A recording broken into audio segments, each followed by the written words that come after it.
Hold down, man. Suitcase this, my cell phone and my charger. Don't walk with a limp. Get it knocked off or missing, you gon' get it. Next time I see you ass, you gon' leave airlifted. Man, K Fraud TV back in the building. We're gonna go ahead and get right into this one or whatnot. I want to shout out to all my new subscribers. You know what I'm saying? Everyone that just tuned in. You know, appreciate everybody that's been, you know, fucking with me and whatnot. The channel's only growing. You know, like it ain't slowing down none. It's constantly going, which is a good thing. If you're watching right now and you ain't, you know, subscribed, you hit that like and subscribe button. Y'all make sure you hit that notification bell too, so that way you can see it first. But today I'm addressing a video that I had a bunch of people just recently asked me about, and that's they want to know how it is when it comes to prison cells or open bay. Okay, so I'm not going to speak that much on open bay because I'm going to get into that on another video. But I am going to speak a little bit on the open bay throughout the video. But this is majority going to be about, you know, living in a cell. Because I've been in them both. T buildings, butterfly dorms, and cell blocks, and open bays. So y'all just fuck with me. Y'all try to understand. I'm going to tell y'all majority about cells in this video. But I will break it down a little bit about open bays. You know, because they have their own differences in different worlds. You see what I'm saying? So anyways, to me personally, a cell is better than an open bay. Due to the simple fact that you could be in an open bay for 10 years. Get put in a cell, now that you have a bunkie or whatnot, instead of being as a whole open bay dorm. Now that you have a bunkie, you can adapt. But once you've been in a cell for 10 years and they put you in an open bay, ain't no adapting. You see what I'm saying? So a lot of people like open bay. A lot of people like cells. To me personally, a cell is better. For one, you got your own privacy. You got more privacy. You know, you got one person to deal with. You know, y'all both clean up. As long as you got you a straight bunkie or whatnot. You know, he cleans up, you clean up. You know, that's your house. That's where y'all live. That's your house. You know, both y'all clean up and shit like that. Both y'all bathe. You know, shit like that, then, you know, you'll be good. As long as you got you a straight bunker, you're good. Now, in a cell, you know, you don't really have as many hiding spots, you know, to hide contraband or whatever it is you may want to hide and shit. It's limited, you know. Everyone knows the few hiding spots there are. But in an open bay, on the other hand, there's tons more. It can be hidden anywhere, you know. If it ain't caught on you, you know, you can 9 out of 10 get the DR thrown out because it's a common area to like 90 other inmates. But now when you're in a cell and it's just you and one other person, whatever they find in that cell, both of y'all are going to go to confinement for. So it's like you have your own to worry about. In open bay, you could just have something stuffed away, hidden somewhere. They find it, they knock it off. It is what it is. But when you in a cell, it's you and your bunkie. All right. Now, when you're in a cell or whatnot, like I said, you have more privacy. You know, it ain't nothing to just, you know, crack your door if you're at a compound where they don't lock the doors back. See, some compounds early in the morning when the doors pop, the officers will walk around and grab them and lock them open to where you can't shut them again. You know, and then people just hang up blankets and stuff like that for their privacy, whether they're doing some shit they shouldn't be doing or they're doing some shit that they just want to hang out without being bothered. You know, I've been to some camps where people just have it up 24/7 for no reason. Then I've been to camps where people hang that shit up when they're doing some shit they know they shouldn't be doing. You know, so but for the most part, you know, as long as you got someone that cleans up with you, you're good. Everything, you know, is fine and dandy. You got a good bunkie, your time's gonna go. Y'all, it makes it more like you and him are in it together because you're gonna hang out with your bunkie. Not saying y'all are gonna mob the pound together and everything or whatnot. You might be in this gang, he might be in this gang, or he might be a gang member, you're unaffiliated, but y'all damn sure gonna link and vibe with each other. Y'all gonna tell stories, get to know each other, start bonding. He'll probably see your pictures, you see his pictures, you know, and y'all, you know, but you have more privacy, you know, so you tend to observe more, you know, while you have privacy, you know, so a cell is definitely considered more than an open bay. Like, 90 people or one person. You got to deal with 90 people with 8 bathroom stalls and 8 shower heads with a mini wall and shower in front of everybody. Or you just got to deal with your bunkie. You know, you be like, hey, bunkie, I got to take a shit. Okay, he going to get out. You know, you wet a piece of toilet paper and you stick it on your window. On your little window. It lets people that are out there or walking by, they see the toilet paper hanging up. They know, oh, bro, taking a shit. You know, or you could make a tent. You know, you tie a sheet from this end or a blanket from this end and then tie it to this end. So it's like a tent to where no one can see in there while you're taking a shit or do what you got to do. You know, so there's a lot more privacy in cells than there is open bay. But the cells are way more dangerous. You know, someone could come in there, y'all get in an altercation. You know, a lot of robberies go down. Get an altercation and you can literally go in there and beat someone up in their cell, take all their shit from them, do whatever you want to do. Like, it's the trenches. And then you can bam the door if it ain't, because like I said, not all places lock the door back. So you could walk in a cell and grab the door and roll it and leave it cracked, you know? And then, so like you can go in there and get into it and you can lock yourself in someone's cell if you really like wanted to take them out of the game and straight whoop them and wet them up, do what you got to do and stuff like that. So the only thing the police really see when it comes to cells is what's on the outside of the cell, because they now have cameras. So they could see you walking on the top tier, bottom tier, through the little day room, all that stuff or whatnot. And everything, you know, there's water fountains out there and shit, the phones, stuff like that. They could see all that. But in the cells, they cannot see in the cell. You know, so you seem to get away with a lot more. And it's like you feel like you're being left alone, like you want to be left alone. But by you being left alone means that you could be a target, you know, and everyone's a target in prison. You see what I'm saying? So if you did get put in a cell, you know, and your custody don't even have to be like closed to be put in a cell. That's what people don't understand. See, down here in Florida, you know, it doesn't matter if you're medium or closed.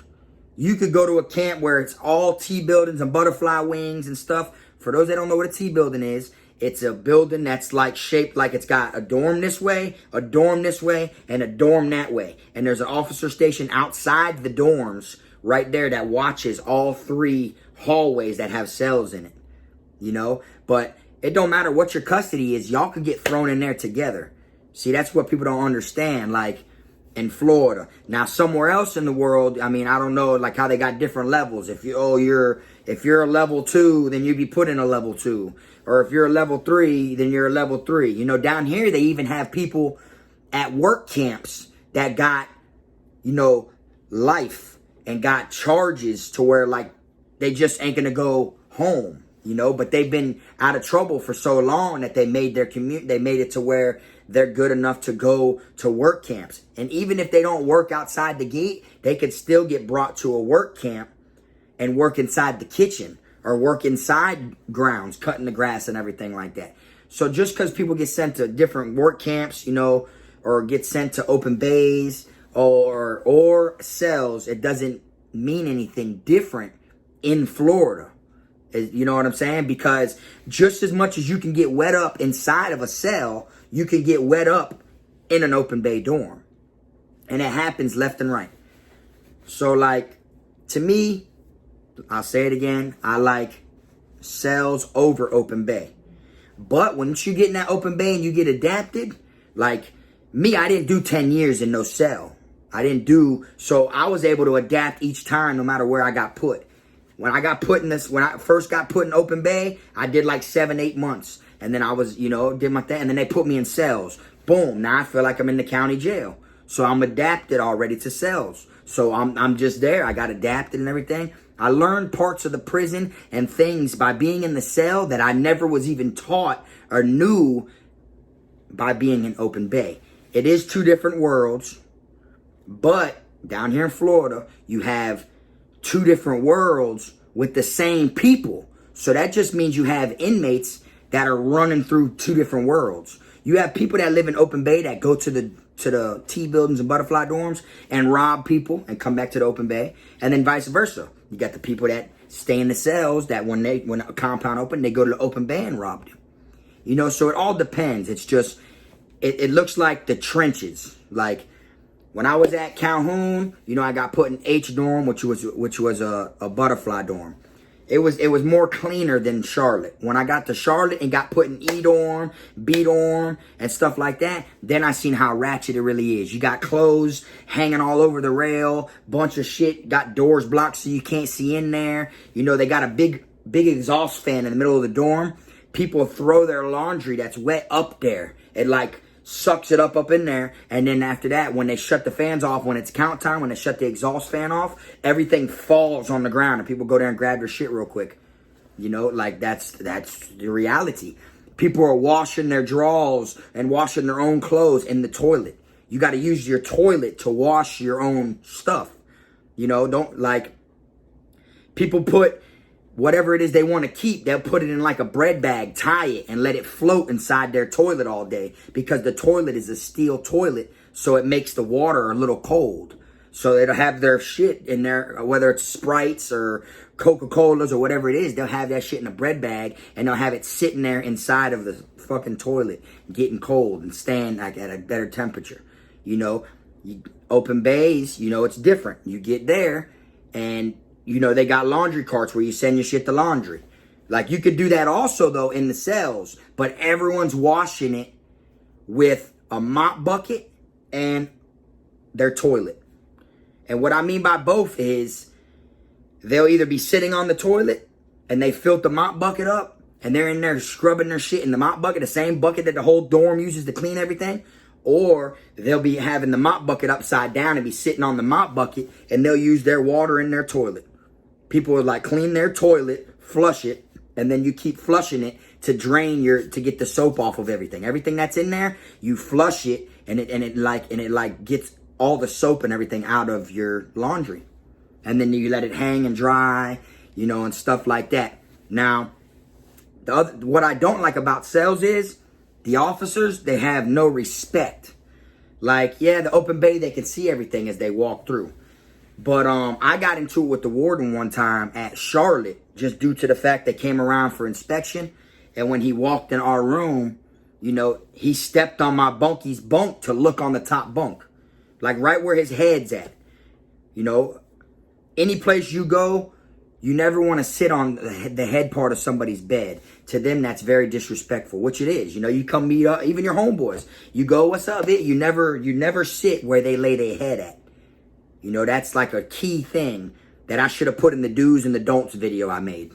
You know, but the warden like walked in. We're standing there waiting for them to come do inspection. They walked in and he looked and he wanted to see the top bunk, and he got up and he put his foot on my bunkie's like pillow, like right there, like disrespected him, and climbed up to look over the top bunk. And you know, we like off rip, we addressed it. We didn't care he was the warden. You know, they could have beat us up for that, the police. They could have put us in confinement, hit us, anything, just for addressing the warden. You know what I'm saying? But at the same time, it's a disrespectful thing. So they get away with a lot in themselves. Like, you're in risk anytime you live in a cell area. You know, like you're in risk. You know, the only thing that, you know, really sucks about being in the 2-man cells is if you smoke cigarettes or whatever it is, it's not as easy to come across Brillo, you know, as it is in an open bay. You know, like you could get Brillo from the chow hall and shit like that, but people are using their sink with 2 batteries to spark their cigarette. They're putting the batteries on the metal and and sparking the cigarette. In the open bay, they make like these little battery pack lighters, you know, like literally like it'll be just like a charge thing. It's already got the Brillo strapped on there and all. And then when they touch them, it goes, you know, and they make like little lighters if they don't have actual lighters. So being in a cell is a better thing. You know, no one wants to go to prison. It ain't where it's at. And when you look at it, the scenery looks kind of crazy. You know, it looks like, damn, bro, this the trenches where I can get killed in here. And you can. You know, I remember when I was at Calhoun, and it was in H dorm, and they came through and they was like, hey, we're going to do a shakedown. They said, I'm just letting you know right now, this is what the officer said. The officer came in, made an announcement, check this out. I'm going to put this trash can right here in the middle of the floor. Any contraband, anything y'all have, I'm going to give y'all 15 minutes to throw it in there. No one will go to jail or nothing. Just y'all get rid of it. We find it during shakedown, you're definitely going to jail. You know? No one had shit at Calhoun, really. You know, just Tunchi, cigarettes, and stuff like that. You know? And if they would have said that shit at Charlotte, I don't think no one would have threw it in there, you know, or whatnot. But, man, I'm talking about each shakedown when they hit a dorm. And butterfly dorms, you got E1, 2, and then on this side, 3 and 4. It's like a quad, a quad, a quad, a quad, and officer stations in the middle. That's a butterfly dorm. And they do a shakedown and shit like that. They shut the water off. They lock you in your cells. You're done. It's a wrap. There's no coming out. Now you're stuck in your cell. You have no way to get rid of whatever it is you may have on you. Whatever you may have, it's over with. So it's always a risk if you're going to bam your door, even no matter what count it is. It ain't even got to be master roster, which is the last count of the day. Any count that it may be, it's a risk when you bam your door because they can literally shut your water off, not let y'all back out. They're coming in, and whatever you have, you're fucked. So you got to be on your P's and Q's when it comes to having phones and shit like that. Like I said, they did a shakedown, you know. In Quad 1, they'll find 12 phones, 17 knives. But then in Quad 2, it'd be the opposite. 12 knives, 17 phones. Quad 3, 23 phones, 15 knives. Quad 4, 15 phones, 30 shanks. Like, it was different, like, because no one has nowhere to put it. There's only so many areas. And then you're on camera when you come out into the quad. So it's like, you know, you're taking more of a risk, you know. The only reason I liked open bay over the cells is it's easier to have a jack. Plain simple. And anyone will tell you that's been to prison. It's easier to have a jack in open bay because all you got to worry about is the cameras. You can see the police before they coming. You can wheel and you can hand it off to someone. You can slide that bitch, put it in a boot and kick them boots over there 3 bunks down. Or put it in a boot and go stick it under a abandoned bunk. They come around, do shakedown, they don't even search under that abandoned bunk. There's a pair of boots just sitting there. They go right by them. Like, there's always different little things. But when you in that cell and you got that banger or whatever, it's a wrap. There ain't nothing you could do about it. Like, you're fucked. That's simple. You know? But, a lot of people prefer cells over open bay, and I'm one of them. But, like I said, I appreciate everybody that's been rocking with me, watching my channel, whatever. Y'all go check out that new merchandise that just dropped. It's called K-Fraud Never Switch. And, I appreciate everybody that's been rocking with me or whatnot. Appreciate all the donations and everything like that. And y'all tune in next time. You already know this your boy Fraud.